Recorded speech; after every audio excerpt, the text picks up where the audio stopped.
हाय, श्री स्वामी समर्थ सर्वांना. आज ना सुक्की पालक बनवते. तर त्यासाठी मी इथं 2-2.5 पळ्या तेल टाकले. तेलामध्ये लसूण ठेचून टाकायचा, 5-7 पाकळ्या लसूण ठेचून टाकायचा, थोडंसं जिरं, जाडसर तिखट, थोडीशी हळद आणि अर्धा टोमॅटो कट केलेला. ते 2 मिनटं परतून घ्यायचे. जास्त नाही, 2 मिनटं परतायचं फक्त.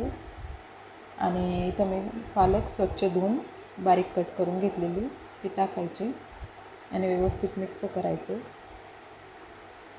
पाणी न टाकता शिजवायचं आपल्याला ही भाजी. आणि तसंही पालकला पालेभाज्यांना तर पाणी सुटतंच, पण पालकाला तर जास्तच सुटतं. तर इथं असं व्यवस्थित मस्त मिक्स करून घ्यायचं आणि थोडंसं जाडसर शेंगदाण्याचं कूट, चवीनुसार मीठ.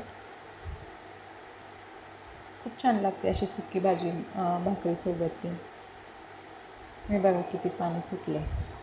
मीठ ना केव्हा ही भाजी थोडी शिजत आल्यावरच टाकायचं. पालेभाज्यांना कमी होती ना शिजून.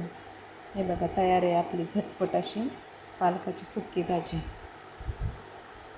फक्त 2 मिनटात.